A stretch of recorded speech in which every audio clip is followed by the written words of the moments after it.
See, Kegel exercises are very commonly known to people as pelvic floor exercises for leakage of urine commonly.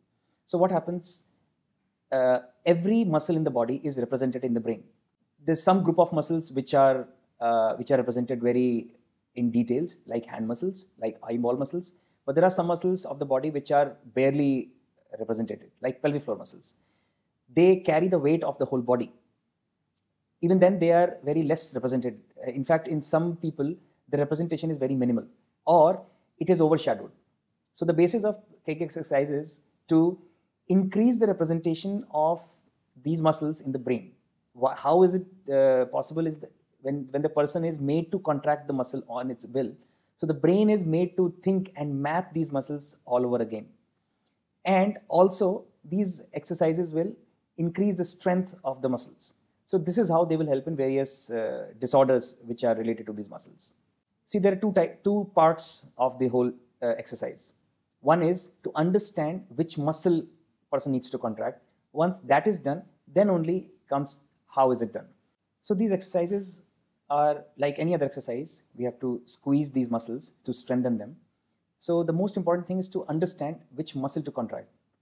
As I discussed, that brain has a very less representation of these muscles. So it is very important for the brain, for us to understand which muscle to contract.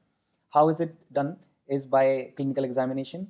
The examiner puts a jellied finger inside the vagina or the rectum, and they ask the patient to squeeze the muscle against the finger. This is how they will, it's like kind of a feedback to the patient that they have to squeeze the examiner's finger, and that's how they learn that which muscle to contract. It can also be done by telling the patient to stop the urine stream while they are urinating to understand the muscle which will be required to contract to stop the urine. Once the patient has understood which muscle to contract, then comes how is it done. So typically they are done in different positions like lying down, sitting and standing at different times of the day, about 6-7 times to start with, 6-7 times a day. There are 3 different types of exercises in which one is quick squeeze and quick release type of exercises.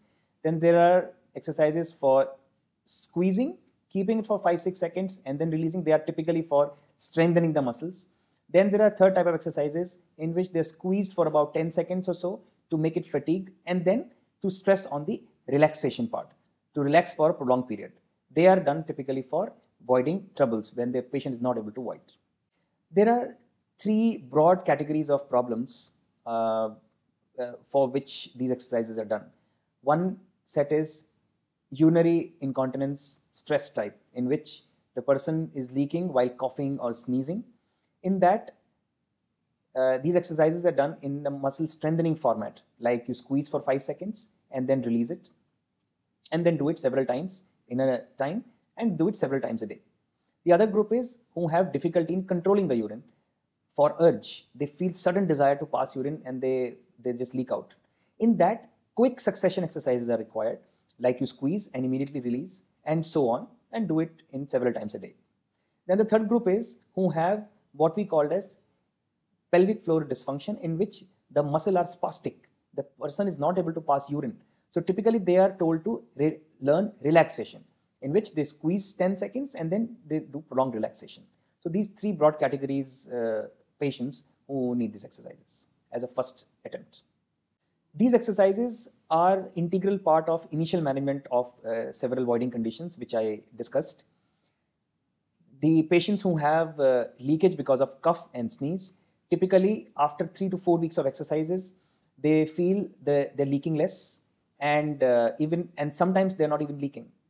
The group who leaks with the urgency, like difficult to control, they feel that they're able to control better. At least they get some time to reach the toilet and they are able to pass urine without leaking in their pants. The third group, they are able to pass urine in a better way. They are holding less urine after passing urine. So it's a part of initial management, and typically they are given with some medications. That is how they help.